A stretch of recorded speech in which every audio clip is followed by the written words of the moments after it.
Good evening, everyone. We'll call this to order the meeting, which is the just presentation ceremony. We have just two presentations. The first is the Officer of the Month and the recognition of Chaplain Chauncey Brown. Colonel?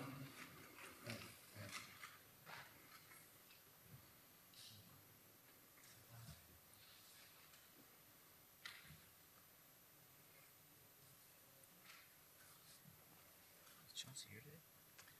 I don't see him.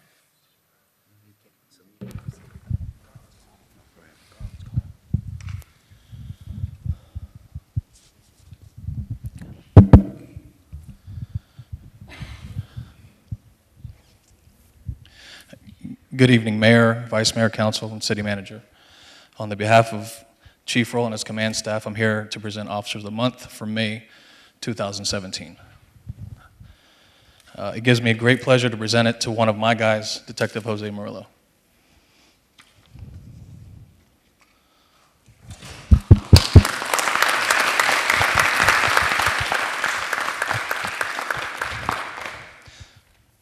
Okay, Officer of the Month for May 2017. During the month, Detective Murillo has been involved in a variety of cases and has performed his duties above expectations. The first day, May 1st, South 8 News Leader had been burglarized during the midnight shift hours. Unknown subjects had used a rock to smash the northwest window to the business, taking or removing business checks. The following morning, when the crime scene was being processed, Detective Murillo located one of the subjects several blocks away, attempting to cash one of the stolen checks from the business. He placed the subject in custody, during which time the subject gave a full confession to his role in the crime.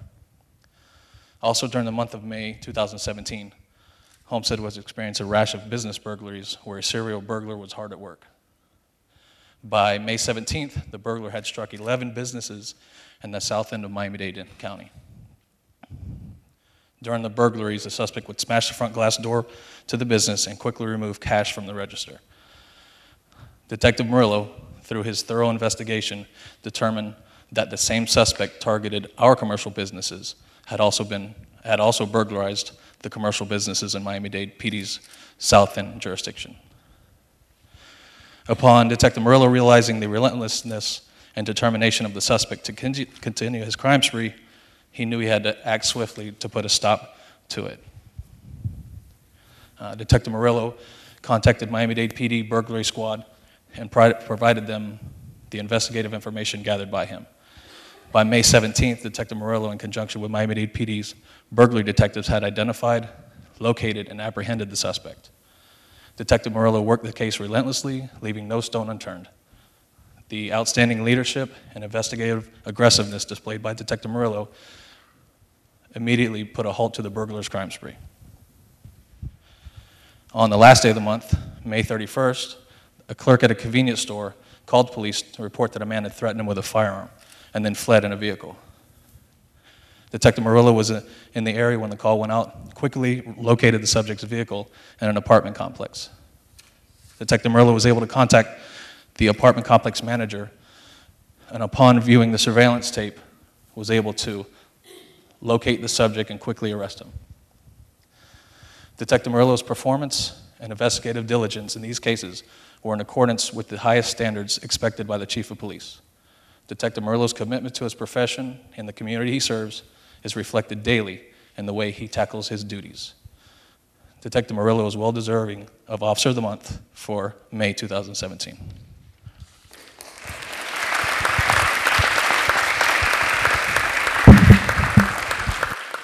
Plaque presented to Detective Jose Murillo for being selected for Officer of the Month, May 2017.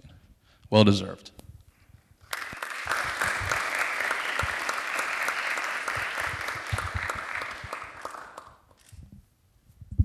If I could just say a couple words. I've worked with Jose for many years now.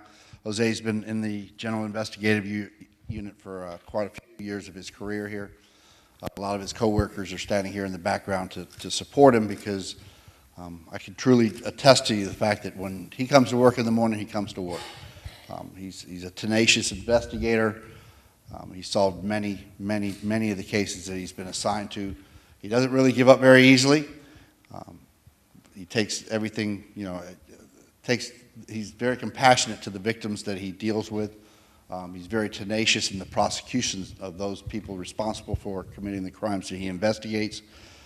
It wasn't just too long ago that he stood up here, again, received the Officer of the Month plaque for his ability to clear and solve and prosecute the Coles robbery case.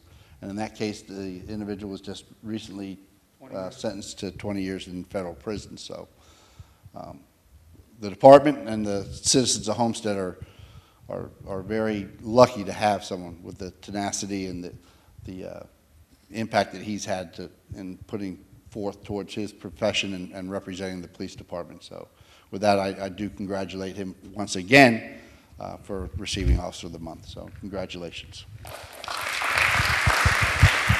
Mayor.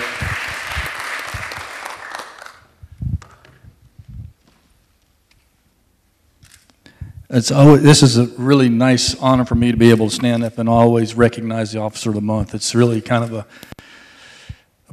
pleasure to be able to say how blessed we are as a community to have such dedicated officers. All of our officers are dedicated, but once every month, we try to acknowledge the best and the brightest of the crew. And Detective Murillo, on behalf of the City of Homestead, the Mayor and the Council, I'd like to present to you this certificate of recognition presented to Detective Jose Murillo, Homestead Police Department.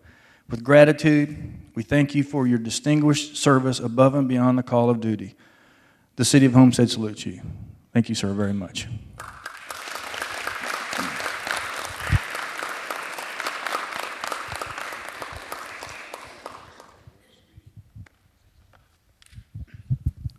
I'm a little sick, so I'm going to try to just say a couple of things.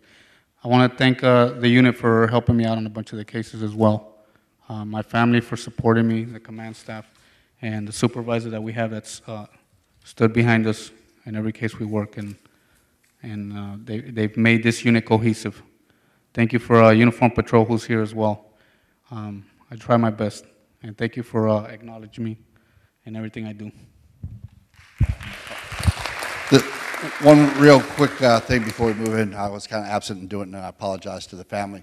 He's got a huge family support group that's here. If you could just take a brief stand up here, and we want to thank you for what your sacrifices in allowing him to serve in the many nights away. So thank you very much for coming and recognizing Jose the same as we have.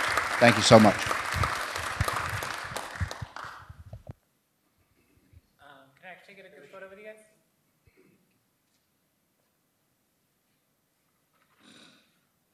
If we actually move over.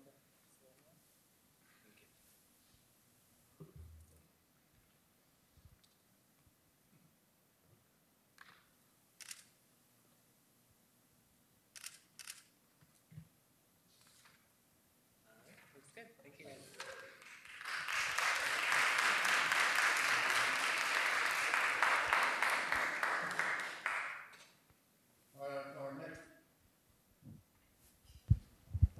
Our next presentation is going to be to a very dear friend of the police department that we came to know a while ago, that just recently, about 5-6 weeks ago, came into the chief's office and broke the bad news to us that he's departing the Homestead area, which is he's going to be leaving our services here. He's been a chaplain with our police department for a while now, and although Captain DeJean is going to do the actual presentation, I can attest to the fact that Chaplain Brown has had quite the impact for the time that he's been with the department, not just on the police department itself, but he's always there to serve the community, serve the police department, serve the city of Homestead, and he does it without hesitation. So if I can call up Chaplain Brown just so we can do some recognition here, and I'm going to turn it over to Captain DeJean. Chaplain Brown. Good evening. Welcome, Council, Mayor. Again, we're here to honor somebody that's a member of our family, our department, that is sadly leaving us. He's moving on for bigger and better things that he is given a calling to, and we wish him all the luck in the world in that. Chaplain Brown has served as an instrument for the department as far as being there for families and citizens in our area in times of tragedy. He's been here for officers within our department for, counsel and to be there as some sort of a support, both spiritually and as a friend. He's been instrumental in helping us keep a pulse on the community and helping us understand what the community needs and what they want. And for that, I know the chief is forever grateful, as the command staff and the rest of the police department. So having said that, we present you with this plaque to Pastor Chauncey Brown, March 2nd, 2015 to July 26, 2017, for your prayers and service with the Homestead Police Department as our police chaplain, for being the steady voice in a storm, for exhibiting courage and compassion during each crisis with uncompromising integrity and, can you help me with this? And competence. For your friendship, meekness, hard work, and professionalism, and for the endless hours of meaningful service to the Homestead Police, Homestead community, and our officers. You will always have a place here, and remember, you made a difference. And again, on behalf of Chief Roll, command staff, the entire police department, we thank you.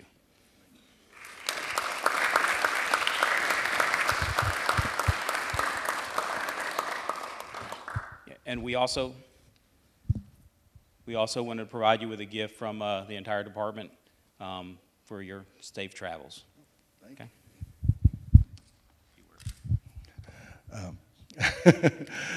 Thank you so much to the mayor, colonel, major, Captain John. It's been an awesome time being here in the city of Homestead, being a part of this community. Hard to leave. To all the officers, thank you guys for just being some of the top-notch officers and people in this community, and to SOS for allowing me to come and work with you. I love Homestead. Sad to go, but got to make some decisions to do some different things. But as I said to the chief and others, I'll still be around coming back and forth to Homestead when I can. But as of now, I've got to make some decisions. So again, thank you. Appreciate it. Homestead is a great place, and sometimes you want to come to a place when you leave a place, you leave sometime when it's doing bad. But I'm leaving Homestead while Homestead is in one of the greatest times of its life. So those citizens of Homestead continue to love this place, continue to support our mayor and council and our police chief, the great things that they're going to do. I believe Homestead, the best days are still yet to come. So again, thank you so much for recognizing me and for the work you've allowed me to do with you.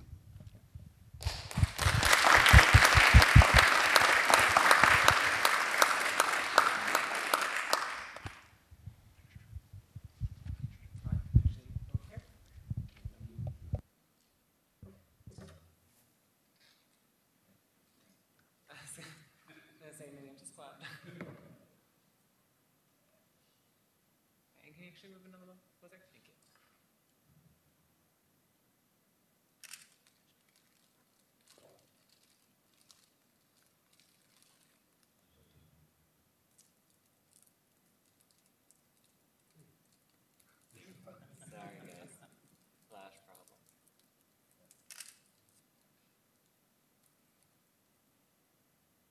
One more, sorry.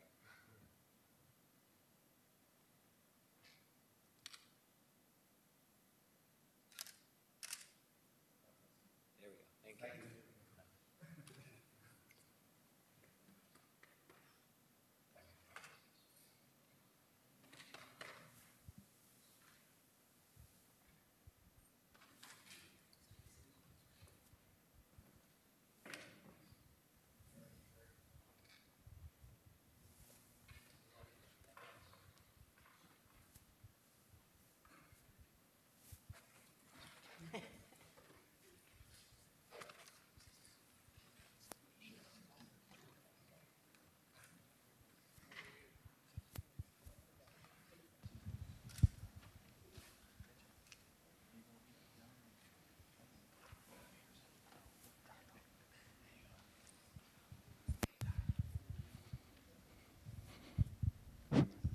This is, next presentation is you always want to be nice to your finance department because they have all the checks.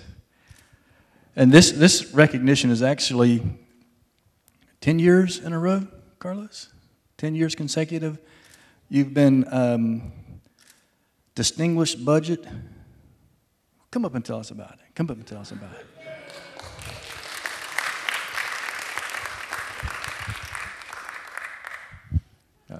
Actually, the budget process is a long process, and it's very involved. It's actually a citywide involvement. It includes the council and includes all the departments. But it's basically the detail and the elements that are put into the report by my staff, specifically Denise Santana and Christy Vizcaino, that make this report an award-winning report recognized by the Government Finance Officers Association. So it is a high recognition. The fact that it's been awarded to the city for several years is, we continue that element of detail and, that high level of performance. So thank you. As all the other departments do. But you just have this plaque with all these extra places for more years of high honors. See, we're only down a little bit. We've got a lot more slots to fill up here. But Carlos, you and your team do a great job, and the city's really moving, and a lot of responsibilities put on you and your team to make sure that we can pay those bills that the mayor and the council write checks for. So, but we appreciate it very much to you and your team. So, congratulations to the finance department.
Well, that concludes the ceremony, presentation ceremony. So we're going to adjourn this meeting, and then we'll reconvene at our normal 6 o'clock time. Thank you very much, everyone. Congratulations. You're such a nice audience. Very pleasant, quiet. I'd like to call the Wednesday, July 26, 2017 council meeting to order. It's approximately 6 p.m. This evening we'll have the invocation by Pastor Stillwell Hernandez from the First United Methodist Church, followed by the Pledge of Allegiance with Councilman Roth and the Police Explorers. Could you please stand?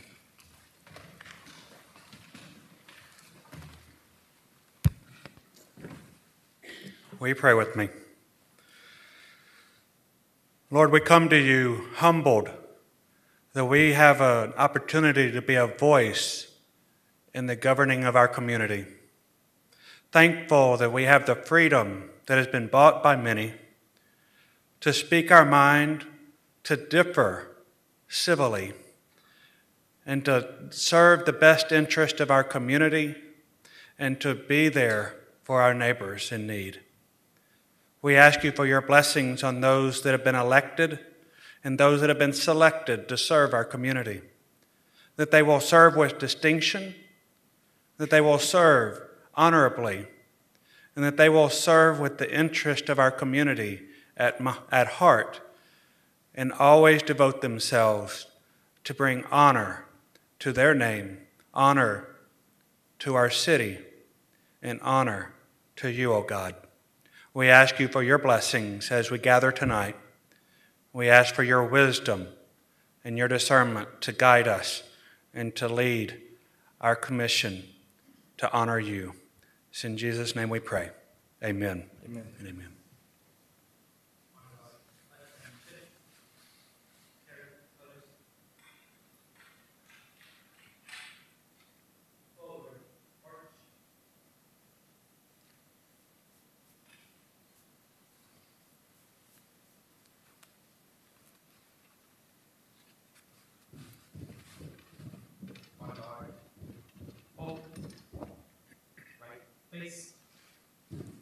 present arms. Please join me in our pledge. I Pledge allegiance to the flag of the United States of America and to the republic for which it stands, one nation, under God, indivisible, with liberty and justice for all. Order. Arms. Left face. Forward. March.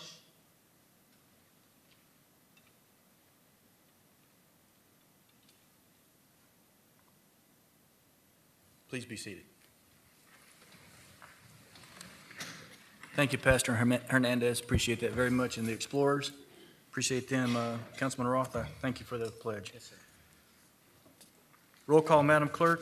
Councilman Shelley? Here. Councilman Burgess? Here. Councilman Roth? Here.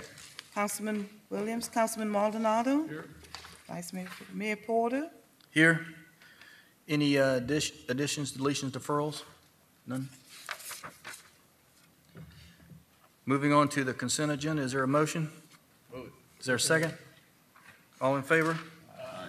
Motion carries. Public hearings, Mr. Attorney? Yes, please be advised the following items on the agenda are quasi-judicial in nature. If you wish to comment upon any of these items, please indicate the item number you would like to address when the announcement regarding the quasi-judicial item is made.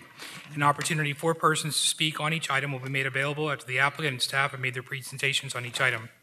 Swearing in, all testimony, including public testimony and evidence, will be made under oath or affirmation.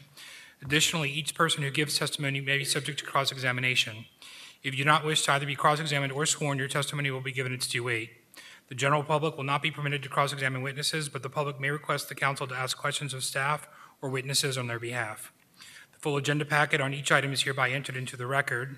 Persons representing organizations must present evidence of their authority to speak for the organization. And further details of the quasi-judicial procedures may be obtained from the clerk. In accordance with Code Section 2-591, any lobbyist must register before addressing the council on any of the following items. At this time, council members must disclose any ex parte communications concerning any of the items on the agenda this evening. Hearing none, at this time, the clerk will swear in any persons who wish to testify on any of the following quasi-judicial items. Would you please stand? Raise your right hand and repeat after me. I. Please state your name. Hereby swear or affirm that the information I present shall be the truth and nothing but the truth. So help me God. Thank you. You may be seated. Mayor, tab 12 and 13 pertain to the same project, proposed hotel, the Hilton Garden Hotel Inn. Tab 12 is site plan. Tab 13 is a final order for the sale and consumption of alcoholic beverages. I can introduce both, public hearing collectively, and then take a separate vote. That's fine. Please. Okay. Tab 12 is a resolution of the City of Homestead, Florida, granting site plan approval for an approximately 76,632 square foot hotel on approximately 2.6 acre parcel generally located at the northwest corner of Southwest 152nd Avenue and Homestead extension of the Florida Turnpike, as legally described in Exhibit A and providing for an effective date. Tab 13 is a final order of the City of Homestead, Florida, granting a certificate of use to permit on-premises sale and consumption of alcoholic beverages in conjunction with the operation of a hotel on an approximately 2.6 acre parcel known as Track C, Homestead Pavilion, generally located at the northwest corner of Southwest 152nd Avenue and the Homestead extension of the Florida Turnpike, is legally described in Exhibit A, providing for an effective date. Is there a staff report on tab 12? Yes, there is, Mayor. The applicant, Homestead Hospitality, is requesting site plan approval for a proposed 130-room Hilton Garden Inn Hotel on an approximately 2.6 acre lot. The 6-story building will be comprised of 76,632 square feet, and it will include on-site amenities to include a pool, 2 meeting rooms, a buffet, a dining area and lounge, bar, fitness center, sitting for public art, and 151 parking spaces. The property is located at the northwest corner of Southwest 152nd Avenue and the Homestead extension of the Florida Turnpike. The current zoning is a B2, Retail Commercial District, which with a future land use designation of light commercial use. The zoning and the land use are compatible pursuant to Policy 2.1 of your adopted comprehensive plan. I can delve deep into the analysis if anybody has any specific questions. Yeah, let me see what the council, if the council has any questions at this point. Sure, and then if I could just add, as the city attorney stated, there is a concurrent application for alcohol for the hotel, which is typical for these types of projects, and you've seen them and heard them in the past. So if you have questions on that, please feel free. Questions from council? If you, name and address for the record, please. Good evening. My name is Tracy Slavens. On behalf of Homestead Hospitality, my address is 701 Brickell Avenue, Suite 3300 in Holland and Knight. I'm here on behalf of the applicant. I have a full presentation with images of the hotel and its landscape treatments if you'd like to see it. If the staff has questions or if you have questions of us, we're here to answer them. I'll leave it to your discretion if you want to hear the full presentation or not, Mayor. Mr. Burgess? Thank you. If I could, the staff real quick. This came before us several months ago where we okayed the transition to this type of property land use, correct? I think 3 or 4 months ago where they separated it out to be a hotel site? Yes, we had a waiver of plat that was brought forward to carve out this specific parcel. And that was this acreage, or did they ask for more acreage when we did that? I was trying to think, and if they would ask for more, I was just wondering what they had planned for the excess acreage that was left over in the future as we moved forward. The waiver of plat carved out the acreage that was required for this specific Just for this, project. okay. I couldn't remember off the top of my head. And the remainder land is going to stay with Homestead Pavilion. Okay. Until the future. Thank you, Mayor. Totally Thank you, change it. staff. Any other questions? Mr. Maldonado? Just a question in reference to its location and where is the entrance going to be? Do you have some type of image that will show us, or? How about, just because of the fact that, the public is watching, you guys mind if we let her go ahead and do the presentation just for the benefit of the public? Absolutely. So again, my name is Tracy Slavens with Holland and Knight on behalf of Homestead Hospitality. The hotel site is 2.6 acres. It's located at 2601 Northeast 9th Court. It'll be accessed off of 152nd Avenue, 9th Court. It's zoned B2. It has a land use of light commercial use. The property was before you recently for its subdivision approvals. That has been running somewhat concurrently with this site plan. The site plan shows a 130-room hotel, 6 stories. It's going to have full amenities. It will be a Hilton Garden Inn. The Hilton Garden Inn is a brand that Hilton's created that has a more contemporary and light atmosphere. The garden theme runs throughout their rooms and their decor. It's intended to provide a sophisticated guest experience for people who are passing through or staying in Homestead. I think part of their goal here is to have guests that stay for more than one night. The idea is that, Homestead is a place that needs a hotel like this. The Hilton Garden Inn product is located in other places in South Florida. There's one in Boca Raton, one on Miami Beach, one in Fort Lauderdale at the airport, one at the Miami airport, and one at the Dolphin Mall. So this would be the first one anywhere south of the 836, which is pretty exciting and big for Hilton. And it's something that I think we should be really proud of because of all the places that they would go in Miami-Dade County, they chose here. The idea that this is at the entrance of the city was really important to the designer. They've done a contemporary design that meets the city's color palette. They've treated it with significant landscaping, which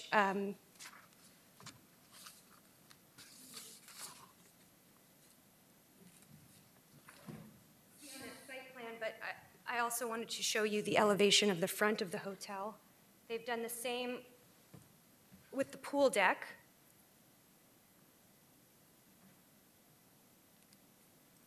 Which really speaks to the garden atmosphere. The pool deck is actually on the north side of the hotel, which is what's adjacent to the single-family lots in unincorporated Dade on the north side. We're very sensitive to this. We've designed the properties so that There are only 9 parking spaces that front against any of the single-family homes. Everything is buffered with a 7-foot buffer along the north perimeter of the property. And behind the pool deck, we have significant landscaping, and we're putting a concrete block wall with landscaping to help filter some of the noise, if any. We think that this really helps to limit any impact it would have on those residents. We've also oriented the hotel buildings so that only a corner of it faces directly at the north property line. The building is generally on an angle on the property so that the width of it is away from those residents. It's got a minimum setback of 44 feet where it is closest to the property line of those neighbors, and again, it was in consideration of their quality of life as well. All of our mechanical equipment will be screened, and we have really done as much as we can to respond to all of staff's concerns, and they were very helpful through the process. I want to thank them now for everything they've done for us. They've been wonderful. As far as the certificate of use requests that we have, we're going to follow all of the city's guidelines for our operations. We do intend to have food service. A restaurant will do breakfast service every day. We do have meeting rooms, so there will be food served and catered for the meetings that we're going to have at the hotel. And we do have a bar in the lobby that we hope will engage the guests and maybe become a meeting place for people. And with that, I open it up to your questions. Mr. Maldonado, did you have any follow-up? Mr. Burgess? Yes, thank you. You mentioned that you were going to put a concrete wall up. Is it only going to go to the blue line that is shown on up there? Yes, that is our subject property. So the wall will actually be the width of the pool deck. That's where the noise buffer is really needed. The rest will be heavy landscaping and a fence that will be covered with landscaping. Okay. I'm just trying to make sure, there's other people that are beyond that. I was just wondering if are they going to put any, I guess it would be landscaping on that corner to try to make a angle so that it doesn't, the other people that are down further to the west are also buffered a little bit and not have an open end down there for the time being until something else is maybe developed back over there. The site plan only is for our subject property, so we've done what we can. Hopefully the person that comes in on the adjacent property will do the same. My question then would be, from the north to the south, would you guys put any kind of buffer there, just, kind of an angle buffer that would come down along the property line? If you were to look up there, how that short piece goes from the north to the south? Okay. Okay, I couldn't see over the top there, sorry. Okay, it's a busy plan, but it's busy because there is quite a bit of landscaping. Okay, thank you. Thank you, Mayor. Yes, sir. Any other questions from council? I will open up the public hearing at this time, and anyone would like to speak for or against this application, you're more than welcome to come at this time. Seeing none, I'll close the public hearing on tab 12. Any final comments? Is there a motion on tab 12? Is there a second? Roll call, Madam Clerk. Councilman Burgess? Yes. Councilman Maldonado? Yes. Councilman Roth? Yes. Councilman Shelley? Yes. Mayor Porter? Yes. The motion carries. On tab 13, is moving to second, and I'm going to open up the public hearing on the use for alcohol and alcoholic beverages on the premises. Anyone would like to speak for or against it, you're welcome to come at this time. Seeing none, close the public hearing. There's been a motion and a second. Roll call, Madam Clerk. Councilman Roth? Yes. Councilman Burgess? Yes. Councilman Shelley? Yes. Councilman Maldonado? Yes. Mayor Porter? Yes. The motion carries. Thank you very much. Moving on to tab 14. Tab 14 is a resolution of the City of Homestead, Florida, approving an amendment to a previously approved site plan to modify the 6 previously approved model homes with 5 new updated model homes for a 140-unit single-family residential subdivision on an approximately 30.2-acre parcel of land in Pod C, Barbados at OASIS within the OASIS Plan Unit Development, generally located southeast of the Homestead extension of the Florida Turnpike, north of Southwest 320th Street, east of Southwest 157th Avenue, and south of the C-103 Canal, as legally described in Exhibit A and providing for an effective date. A report from staff. Thank you, sir. As the city attorney stated, the applicant Lennar Homes is requesting an approval of a previously approved site plan for Pod C Barbados at Oasis, which was previously approved via resolution number 2004-12-181. The code section 3047D3 currently states that anything above a 5% deviation to a previously approved site plan requires council approval. And so the model types that the applicant is proposing exceed that 5% deviation. The applicant is proposing 5 new model types, 1-story and 2-story single-family homes. The 5 new models range from 4-bedroom, 2-bath, 1-car garage single-family homes with 1,946 square feet to 5-bedroom, 3-bath, 2-car garage single-family homes with 3,368 square feet. Pod C is the last remaining pod that's undeveloped in the Oasis PUD. We looked at the overall PUD and determined that that site plan was valid because the spine road is in place, and as I just mentioned, most of the PUD is already built. The mayor and council have any questions, I'm happy to delve into those. Any questions from council? Mr. Burgess? I've got one for, probably for Mr. Brea, if I could, Mayor. Go right ahead, sir. Even this piece of property is backed up to East Maury there. And I know that back in the day, people that were along that property of East Maury had to make contributions, and I'm not sure, does this pod fall into that? Or because they use Pacific Boulevard and that is their entrance and exit, they're only. Correct. Okay. They front on Pacific Boulevard, Right. so they are not included Okay. in that Right. breakdown. No, I just wanted to make sure of that because I know that we're still waiting to clarify. The to other get ones. finished on the other end there, so I didn't know if that would help us bring some closure to that. Thank you. Correct. Thank you, Mayor. Anything else, sir? Any other questions? Mr. Arza?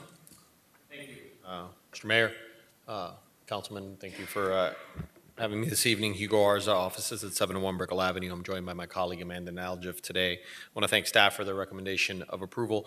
As Ms. Lopez said, this is the final undeveloped parcel in Oasis, in the Oasis PUD. Pod C, as it's known, the parcel, as all of Oasis was approved in the 04-05 time frame. Final plat for this particular property was recorded in 2006, and we all know kind of what happened in the 12 to 18 months after that.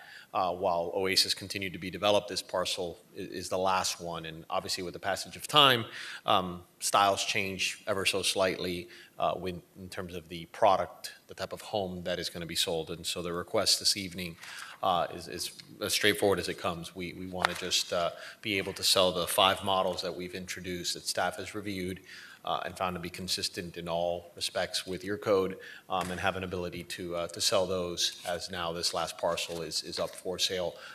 Site work, which a good part of the site work was already done a while back, has continued to be done now in recent months in anticipation of hopefully this approval. And you will see vertical construction on there as soon as they can pull permits. I mean, it might be a couple of weeks if we can get them done that quickly because they're ready to go. So we would respectfully ask for your approval this evening. I'm happy to answer any questions beyond that, but thank you for your time today. Mr. Roth? I don't necessarily have any specific questions. This is just, I want to throw this out there. The conversation of densities come up quite a bit, and we have no real control over this particular development as it was approved many, many years ago. But for the future, a few of us were at a CDD meeting a few months ago, and in that CDD meeting, parking was a huge problem in these controlled areas where family members would be guests. There was nowhere for them to park. When you have a 4-bedroom house and you offer a 1-car garage and you have 3 or 4 adults living in that property, it makes parking a challenge. And for the future, I think, as a body up here, we need to look at some of those problems that the current residents are facing in their gated communities when it comes to the parking and having the availability to entertain folks in their homes, like most of us like to do, but they're restricted on parking. And when you have a 5-bedroom house and you have 2 parking spaces, most of us use our garages down here as storage. And you have 3 or 4 adults living in that property, it also makes it an issue for parking when you have guests that come over, family members that come over for extended stays and things like that. So in the future, I hope that developers who are going to come before us will really take that into consideration, that the properties and the communities that they are building are also convenient to the people who will be living in those communities. Once the developer is gone, they're faced with the enforcement of the HOA rules. So when I looked at when I looked at the site plan, not that we can do anything about it today, I just really felt compelled to bring that topic up today, that in the future, that we look at not only the site plan, but parking conditions in these communities as well. And I understand OASIS has a few other parking lots, but who wants to walk out of the community to get into their car at night if they're leaving a family resident or something? It's nothing against this development itself. I just wanted to put it out there so that we think about this in the future, you know, as we continue to be the last frontier in Miami-Dade County, where the building is going to continue to go, that we protect not only the people that live here today, but we look to protect the people that will be living here in the future as well. So with that, I thank you. Thank you, Mayor. Thank you, sir. Mr. Arza, you said that the density hasn't changed. No, sir. No, sir. So the only thing you're asking for is, as a consideration to the change, is the fact that you're putting different styles of homes in there. Different So that's it, style, right? different styles of home, yes. It is still 140 units, 140 single-family homes. Those are platted already. So Right. those are 140 lots, and they're accounted for. Okay. Any other questions from council? I'll open up the public hearing at this time. Anyone would like to speak for or against this application? You're welcome to come at this time. Seeing none, close the public hearing. Mr. Burgess? Thank you. To our staff, I guess as we add more homes over there, is there any work that's going to be necessary? I mean, we fought and got a stoplight there, which was necessary. Is there any other improvements that staff would foresee in the future to that? I mean, as you're probably adding another 300 to maybe 400 trips a day in and out of there. For this pod in particular, the trips were, Or was it already counted in? it's vested. Okay, thank you. That's it, sir. Any other final comments, questions? Is there a motion? Move it. Second it. Moved and seconded. Any final comments? Roll call, Madam Clerk. Councilman Maldonado? Yes. Councilman Shelley? Yes. Councilman Roth? Yes. Councilman Burgess? Yes. Mayor Porter? Yes. The motion carries. Thank you. Tab Legislative Matters, Mr. Attorney.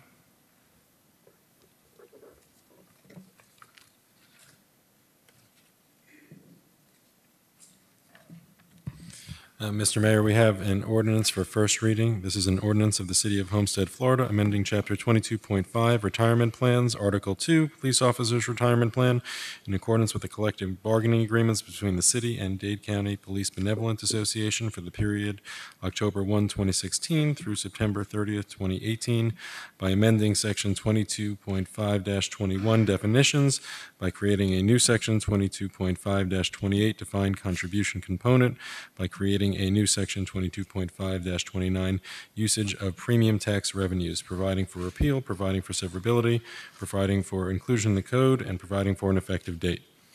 Report from staff, Mr. Manager. Mayor, on June 21st, 2017, the city and the PBA ratified the 2014 through 16 CBAs, which included changes to the police officers' retirement plan. The plan should be amended to conform with the collectively bargained changes to the plan as set forth in the CBA. The approval of this ordinance will result in a decrease to the city-required contribution for 2018 of approximately $970,736. This is a first reading. Staff recommends Mayor and Council approve the attached ordinance. Questions from council? We'll open up the public hearing at this time. Anyone would like to speak for or against PBA negotiation agreement? Seeing none, close.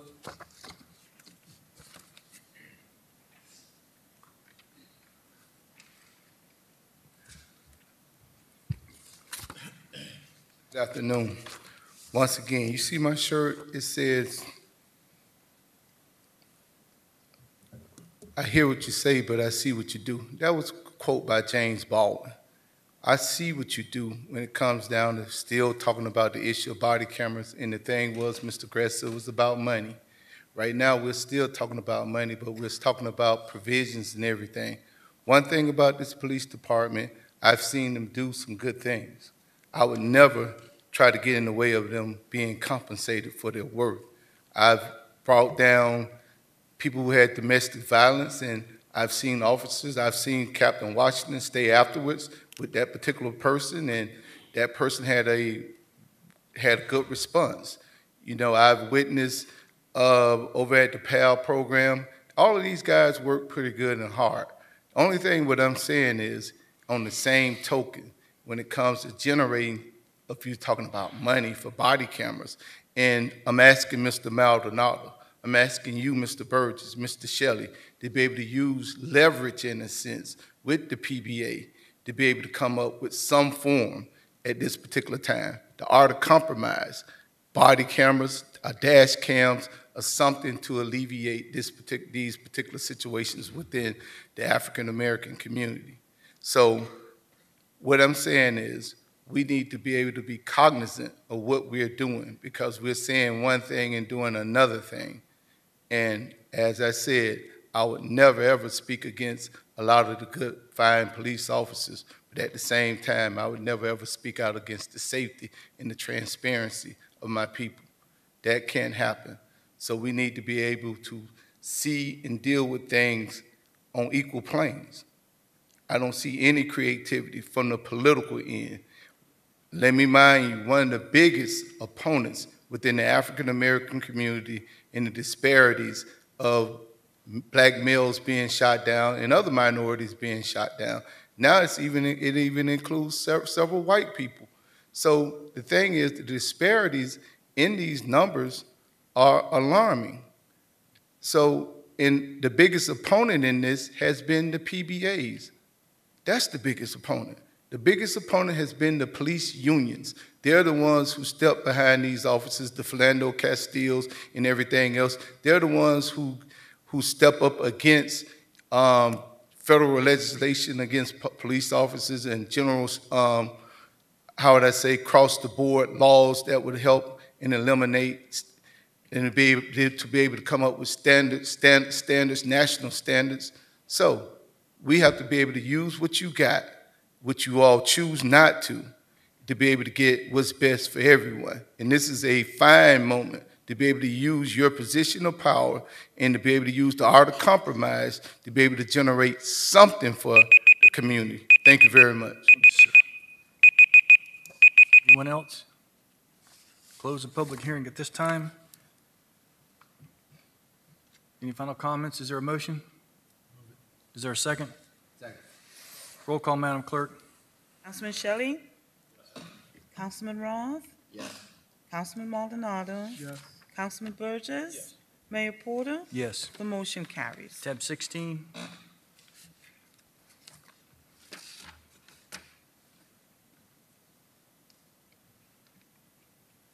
Mayor, staff recommends the mayor and council approve the attached MOU between the City of Homestead, Homestead Police Department, and the Department of Children and Families.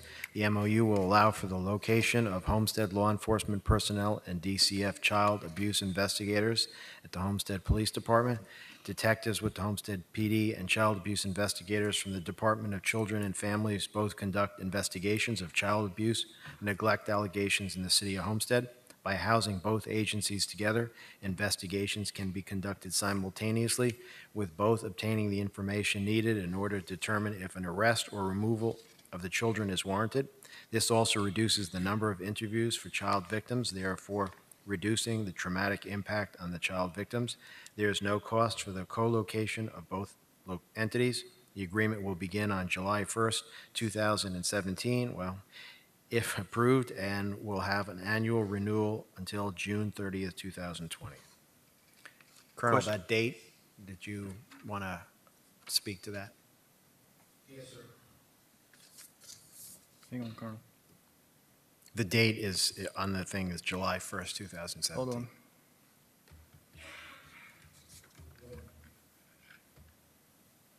All right.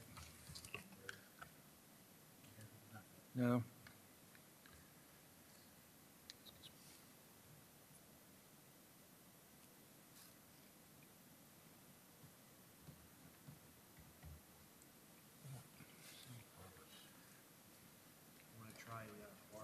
It's not coming on either.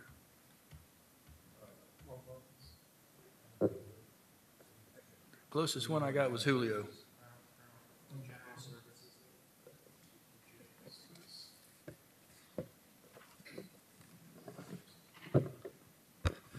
Yes, sir.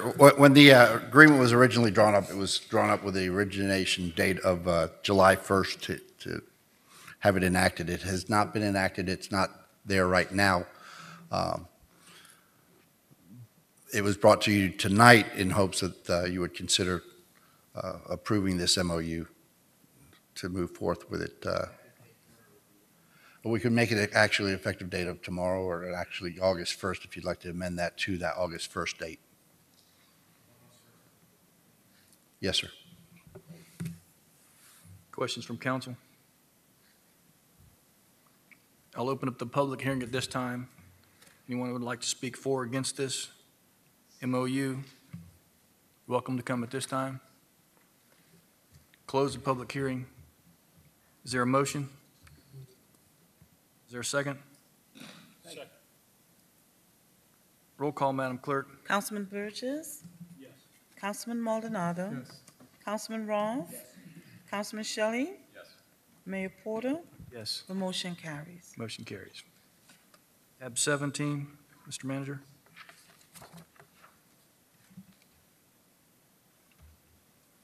Thank you, Mayor. In September 2015, the electric utility was awarded a Resilient Electricity Delivery Infrastructure Grant by the United States Department of Energy.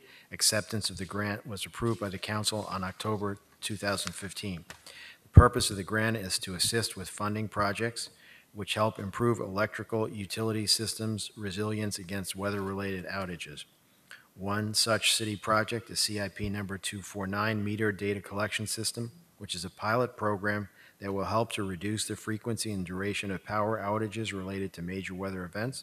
The pilot program will cost $445,748.85, with 60% of the cost funded by the federal grant.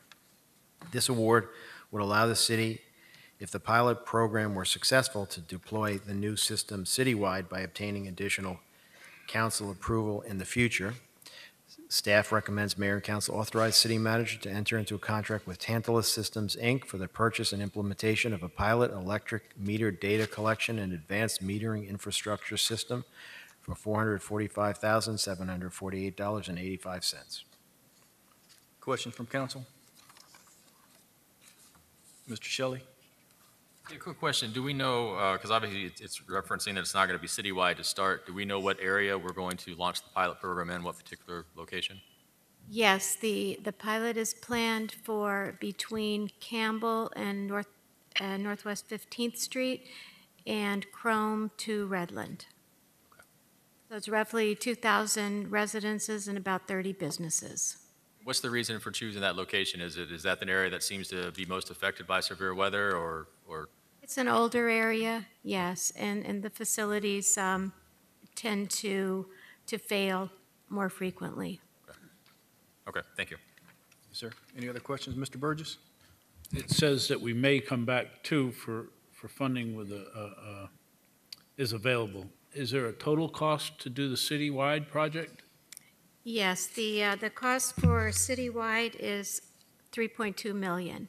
Okay. And we want to do the pilot, determine how successful that is. This project, if fully implemented, would save us about $800,000 a year. So we want to see if those cost savings are realized in the pilot prior to coming back to council with that information and having a discussion about the full implementation.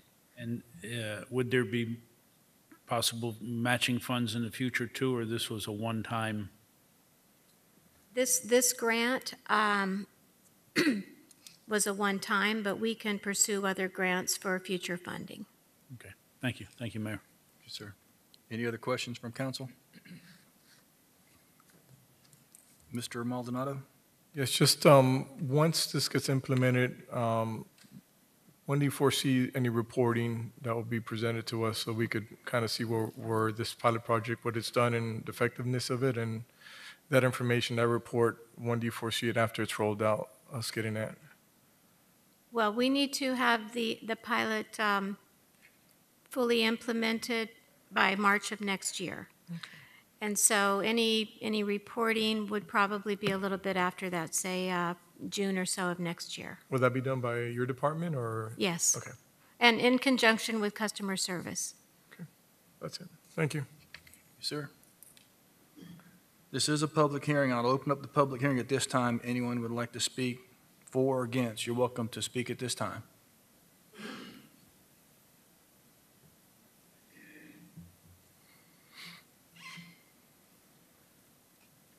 The major problem is not collecting data with people on the southwest side. The major problem is paying the light bill.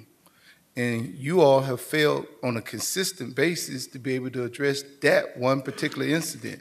What we have is a disproportionality.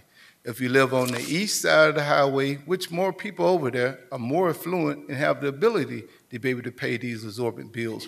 We know that part of the general fund is coming through that light bill. But is it fair that the poorest people, the working class people on the other side of the highway are the ones paying these exorbitant fares, and you are not addressing that issue? Only time you talk about it is around campaign time. But right now, you've organized to go get a plan to be able to collect data and to be able to do all these other things. But the major thing is so someone can live.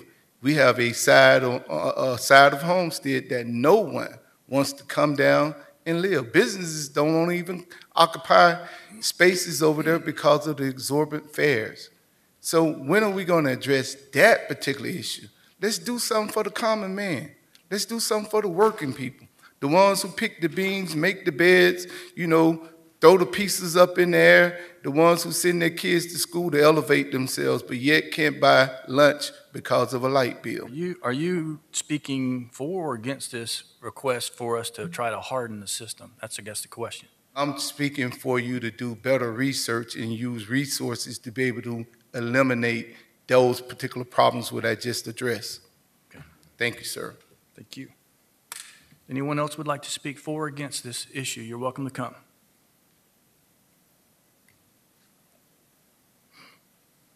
Hello. Good evening, Mayor and Councilman. I just have one question about this. It sounds like a great idea, so I'm for it, actually. But I'm curious, is this going to be installed by licensed electricians and contractors?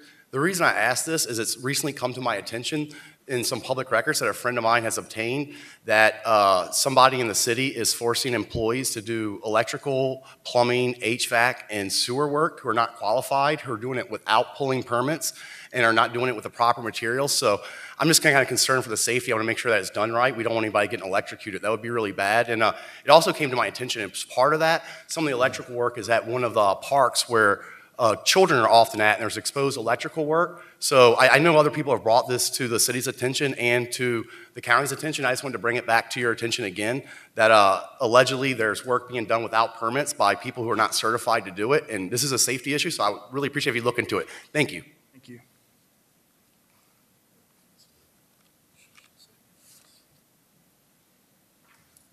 Any other public comments? I'm close the public hearing at this time. An allegation was made about questions about permits. It was a smear against an employee, and so I'm just not going to address it. Thank you, sir. That's what I thought. Okay, we're on close the public hearings. Is there a motion? Is there a second? Any final comments or questions? Roll call, Madam Clerk. Councilman Maldonado? Yes.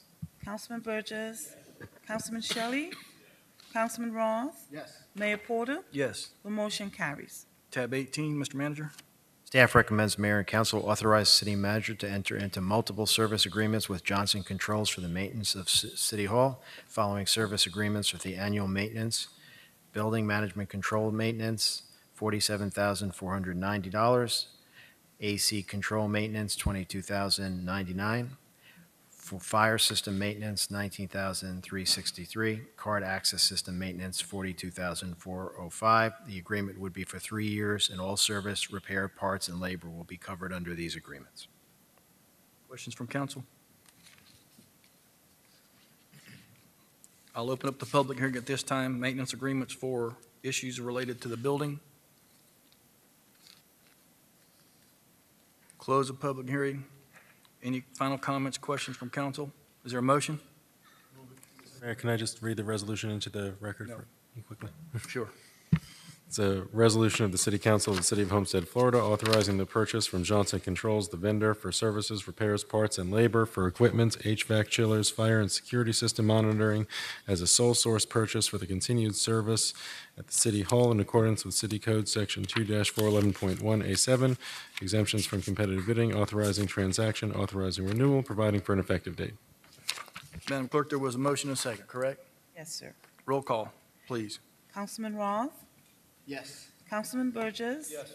Councilman Shelley? Yes. Councilman Maldonado? Yes. Mayor Porter? Yes. Motion carries. Tab 19, Mr. Manager.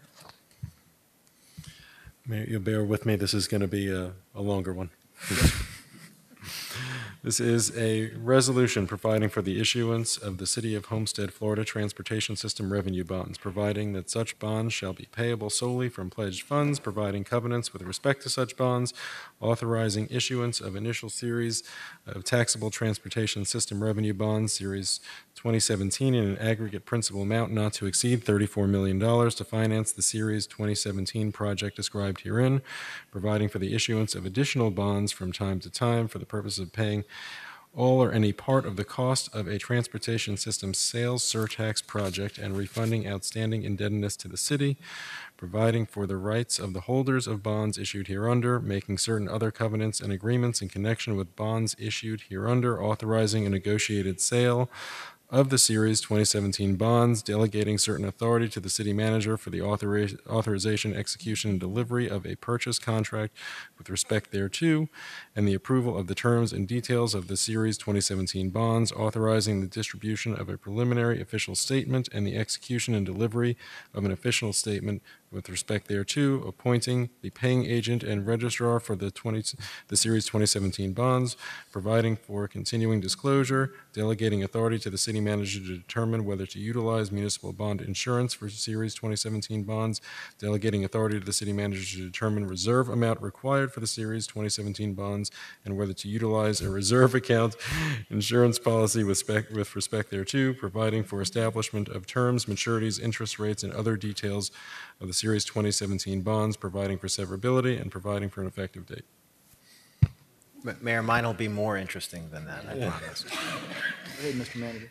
On March 22, 2017, the City Council authorized an agreement for the construction of a multimodal transit center for $33.3 million. On April 24, 2017, the City Council authorized revisions to the agreement. On June 21, 2017, the City Council approved the establishment of the Multimodal Transit Center Capital Project Fund with a budget of $36,824,008. Funding from the bond issue is anticipated at $30,170,000. Other funding sources include $5.7 million in county repurposed People's Transportation Plan transportation surtax funds and $954,008 in PTP funds on hand.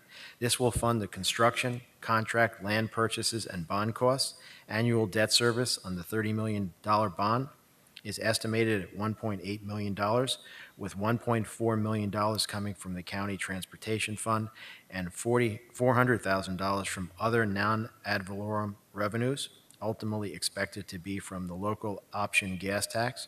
The city hopes to use bond proceeds to leverage new market tax credits as an additional funding source. However, county approval may be required before using the proceeds for this purpose. Staff recommends Mayor and Council adopt the attached resolution authorizing the issuance of a not-to-exceed $34 million in aggregate principal amount of transportation system revenue bonds, Series 2017, to pay for the cost of the Homestead Station, a multimodal transit center. Questions from council? I'll open up the public hearing at this time. Anyone who would like to speak for or against this resolution? Close the public hearing. Is there a motion? There's moved and seconded. Roll call, Madam Clerk. Councilman Roth? Yes. Councilman Maldonado? Yes. Councilman Shelley? Yes. Councilman Burgess? Yes. Mayor Porter? Yes. The motion carries. Tab 20, Mr. Manager. Mayor, the City of Homestead was awarded a grant from the State of Florida Cultural Facilities Affairs Grant Program for the Seminole Theater. The grant is for the amount of $7,233. This grant requires a match of $7,233. The monies expended for Seminole Theater operations will be accepted as the city's matching fund portion. Staff recommends Mayor and Council approve the attached resolution and authorize city manager to accept a grant in the amount of $7,233 from the State of Florida Cultural Affairs Grant Program and also to execute the contract. Questions from council?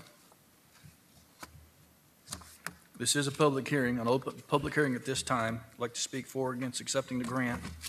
Welcome to come. Close the public hearing. Any final comments? Is there a motion? Mr. Mayor, sorry, once again. Moved and seconded. Who seconded? Was there a second? Mr. Attorney? Matt's trying to slow us down. I am, I apologize. Resolution of the City Council of the City of Homestead, Florida, accepting a grant award from the Florida Department of State, Division of Cultural Affairs for general program support for the Seminole Theater, authorizing the city manager to execute a grant agreement and related documents, providing for implementation and an effective date. Been properly moved and second. Roll call, Madam Clerk. Councilman Shelley? Yes. Councilman Burgess? Yes. Councilman Roth? Yes. Councilman Maldonado? Yes. Mayor Porter? Yes. The motion carries.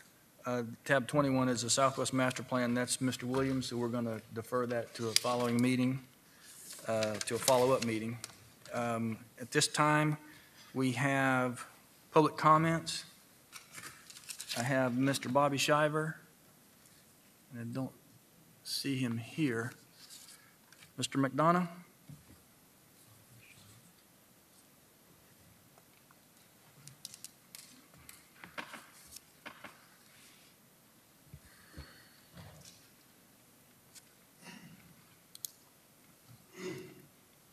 Hello, Mayor and Council. Dr. James McDonough. I live at 32320 Southwest 99th Avenue. Earlier I have to say that I really love that every meeting is started with prayer. You know, our God is sovereign over all, and there's nothing more important. And I really like the fact that you put prayer at the beginning of the meeting. We should lead everything with prayer. And with that, I'd like to recite Acts 16:37. And Paul said unto them, we were publicly beaten and thrown in prison without trial, even though we are Roman citizens. And now they want to put us out in secret and shame. No, they can come and escort us out publicly. I'm assuming you guys probably saw the news. It's been on NPR. It's been in every major newspaper in every major nation in the every major city in the country. But week before last, I won my appeal pro se at the 11th U.S. Circuit Court of Appeals against Catherine Fernandez-Rundle over the issue of me recording Chief Roll. The court held that the statute did not apply because Chief Roll had no expectation of privacy. So I want you all to now know the recording I have that proves that Chief Roll committed the hatfish of official misconduct under Florida Statute 838022, Section 1, paragraphs A, B, and C is now all admissible in a civil and criminal court of law. Further, we now have recordings also proving that Chief Roll committed perjury while he was under investigation during this investigation, as well as Chief Roll thought it would be a smart thing to defame me and my wife per se in this meeting under oath recorded. This was several months before he blocked my wife's complaint, where many officers from Homestead are calling my wife a whore. You might want to think about that. I've asked you, and you probably should really consider that before you renew his contract next time. Last thing I'd like to say is Monday I filed a public records lawsuit against several WSH attorneys and the city. Ms. Sewell is party to this suit, even though she is not a named defendant, for refusing repeatedly to allow me to personally inspect the records. I expect an immediate hearing, and I expect none of the attorneys to play any shyster games in trying to deny that or delay that. Have a great day. Thank you. Thank you, sir. Mr. Oki?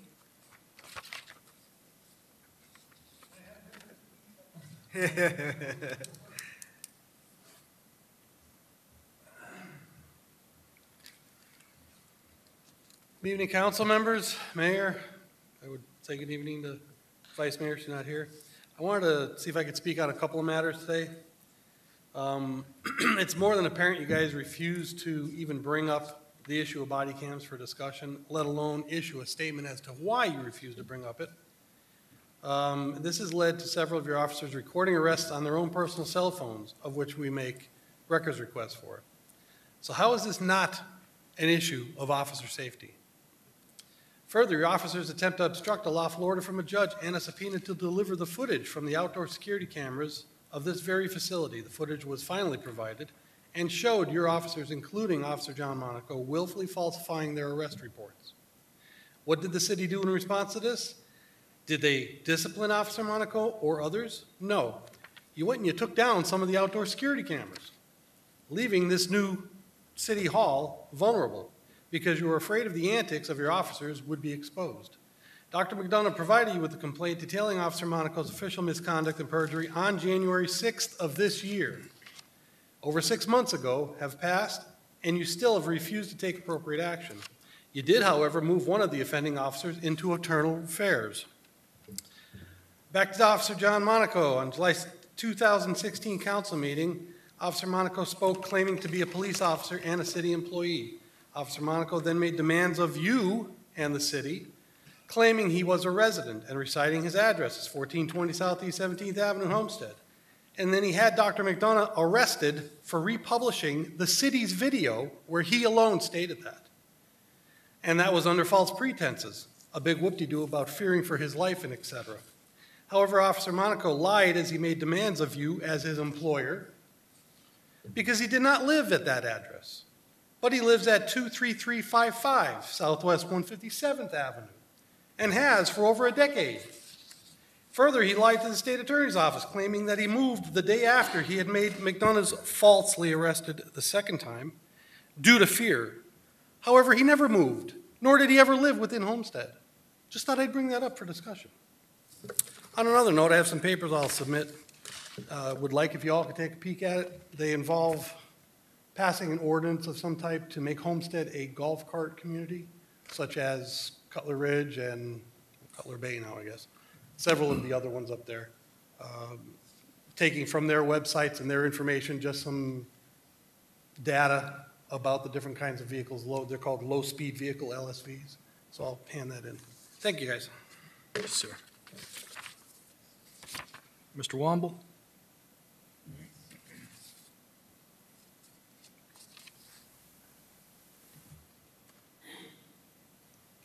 Good evening, Mr. Mayor, council, citizens.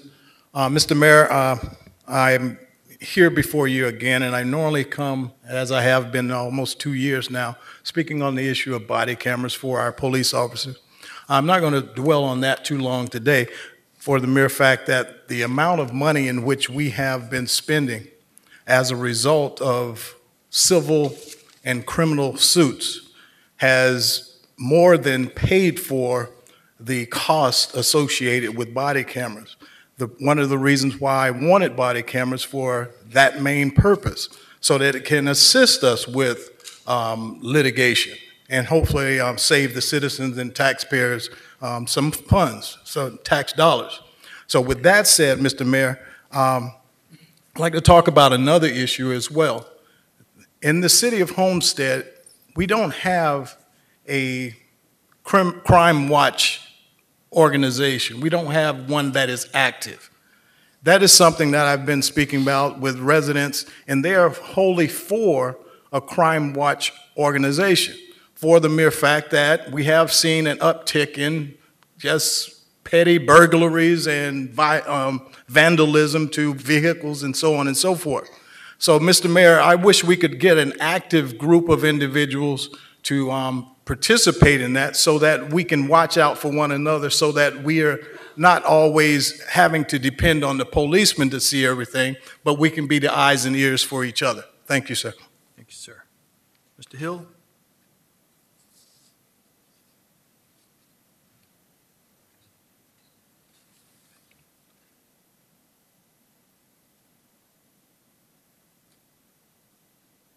As an activist in this community, we work on the 3 C's: conscious. That means elevating the conscious, making our people aware of the things that are going on, being committed, that's the other C, and the consequences, the political consequences, because if you don't do what you're supposed to do, there has to be some form of consequences.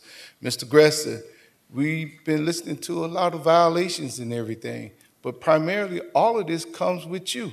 Right now, walk into the new city hall, we're still talking about transparency, and there's signs that are saying no videos, no videotaping. It's a public building. Now, what do we have to do? Do we have to march the ACLU because they told me they're ready for it? Or will you be proactive and go and say, Mr. Rowe, you have to eliminate that. This is a public building. You allow people, citizens are allowed to be able to tape when they're talking right down here. That's all it takes. You know, we shouldn't have to have these confrontations. We should move towards points of reconciliation instead of going through all of this. This is what the public put people like you in. So, you know, there should not be, a lot of these problems are coming up because of you. When we see police officers get up here and castigate citizens on public time, and they don't supposed to do that, and intimidate citizens who are trying to exercise their democratic right, you're supposed to step in. So what are you doing at this particular time? When you see your police chief constantly making the mistakes, falsification of records, allowing Mr. McDonald to beat him up like a drum in the public, in front of the public, and we're embarrassed behind this. Not only are we embarrassed, but we're gonna have to pay for this. When you escort Mr. Hill out because you don't like what he's saying and trespass him, there's gonna be consequences behind that.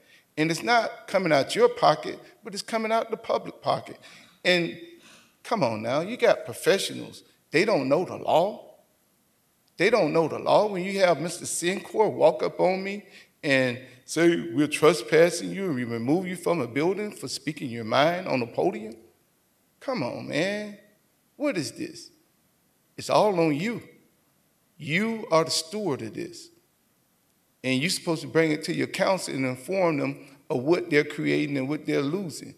We look for you. You came on the Greyhound. Do not leave by the Bloodhounds. Thank you. Thank you, sir. I have no more public comment cards. So we're going to move on to business from the city manager. Yes, Mayor, thank you. I just want to make sure for anybody that's been listening tonight that I think we're doing the best we can to allow people to get up and say what they want to say for their 3 minutes, and we don't interrupt. And we don't interrupt specifically because there is concern that if somebody wants to say something, they should have their 3 minutes to say something, and that's your rule. But it's important for people not to mistake our silence with acceptance of what's being said, or the fact that if somebody says something for 3 minutes and is not interrupted, that somehow that means what they're saying is true. Opinions are one thing. Other things that are said in a phrase that sounds like a fact is not necessarily a fact. And so, particularly tonight, as employee after employee has been unfairly smeared, we've sat silent and respect for their right, their First Amendment right to say what they want, but that does not really make it right that employees would be smeared like that. And so I'm not going to go from one example to another. I'm just going to say, I just want everybody to understand when somebody says something for 3 minutes, that's their right to say it, and we're just going to continue to respect that right, but we're also, from time to time, have an obligation to say, you know, when people accuse employees of crimes, and it's one after the other tonight, just understand somebody is saying that, that doesn't necessarily mean it's true.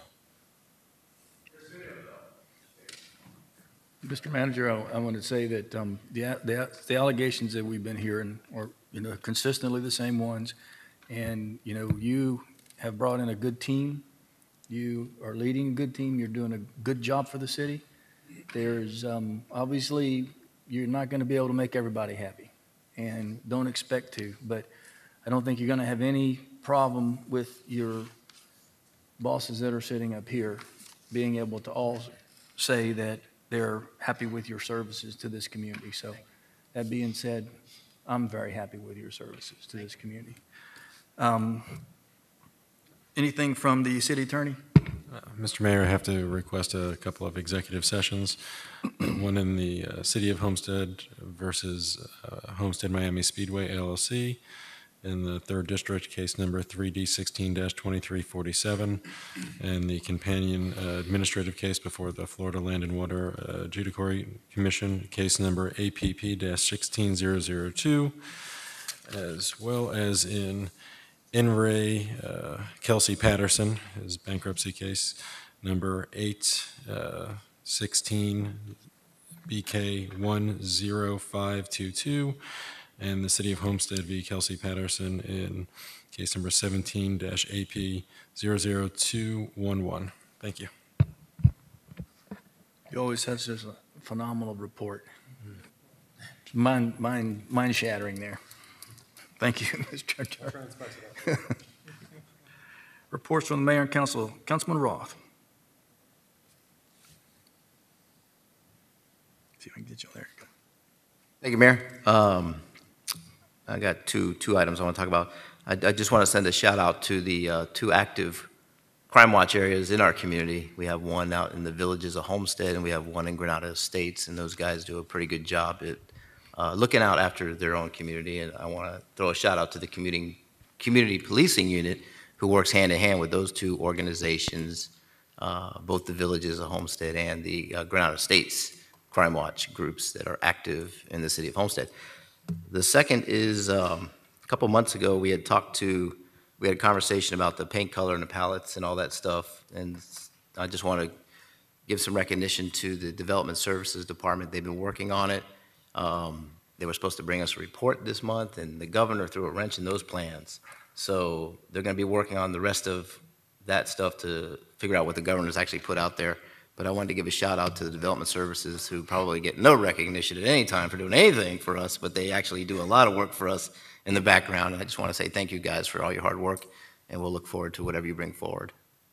That's all I have, Mayor. Thank you. Thank you, sir. Councilman Burgess. Thank you. A couple quick. Okay.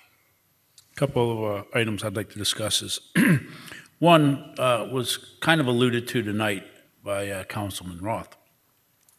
And I think what would solve some of our problems would be gross acreage versus net acreage.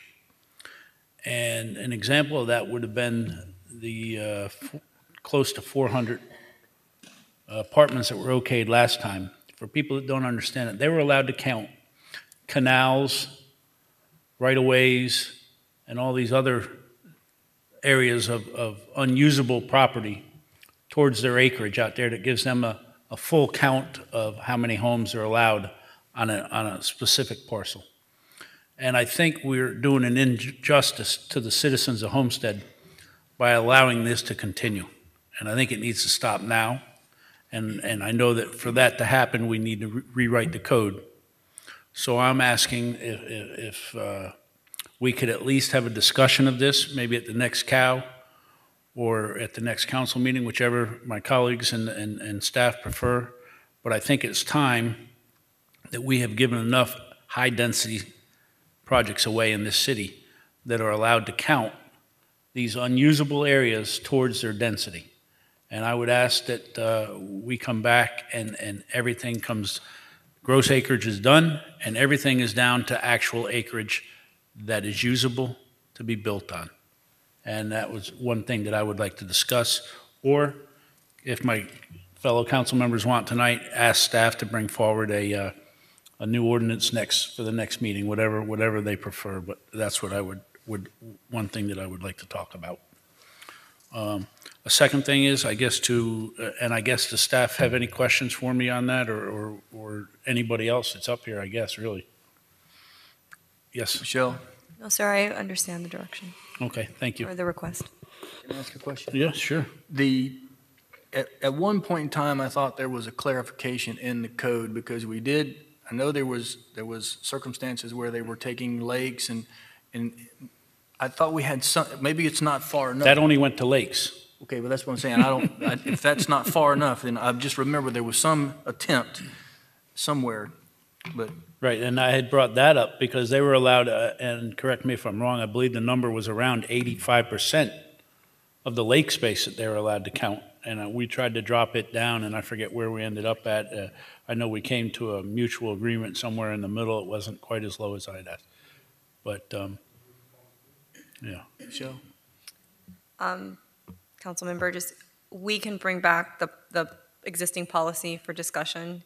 With regards to the previous calculations that were discussed, those were related to just open space and not density. Right. So we can bring it all to you for discussion, or only the density part of it for discussion, whatever the council's will is. I would say bring the whole package of whatever, and then we can whittle it down from there if we decide to whittle it down, or if we decide to move forward with the whole package. I would like to see all possibilities put on the table for us. So for clarification, you would like to look at the entire threshold for the PUD regulations? Correct. Okay. James, don't get technical on me now. Dwight? All I'm saying is, I don't think it's fair to the citizens of Homestead that a developer is allowed to come down here and count canal space and right-of-ways that he can never build on, and instead of having a true 4 acres, and an example, 32 acres, he should be allowed 8 homes. Not being able to count the canals that surround it and all that to maybe bring him up to 55 acres or something. And then you're at 440 homes or whatever the number would, I'm just throwing numbers out there, but. I understand. For clarification purposes, there's 2 sections of the code that we need to be aware of and we need to look at. One specifically deals with density and the calculation of density in the city of Homestead. And the gross versus net is in that section of the code. Okay. And then there's also the section which Ms. Lopez referenced, which is the PUD. So I think both of those sections we can bring together for discussion. I mean, if you all just want to base it on net, not gross, we can provide an ordinance with that amendment and bring it forward. If there's other discussion or possibilities that you want to look at, I think you'll probably want to see the language in front of you for both those Well, sections. I think for educational purposes and so that everybody understands exactly everything that is going to be implemented and everything that's going to be affected, I think we should bring both sides of the ordinances forward so that everybody understands. And then that way we can look and figure out, somebody may not be comfortable with a part or not quite understand it. And with everything out there, everything's on the table and there's no questions to be had in the future. Hopefully, it's right there in black and white and we either pass it or we don't. But I think in all sincerity, and it was brought up again tonight, that it's just not fair how some of these home counts end up where they are because people all the time will say, well, they've only got 30 acres and they're putting this many homes on it. And then you try to explain it to somebody that doesn't work in this field every day, and they still look at you and they just walk away and go, your math doesn't work.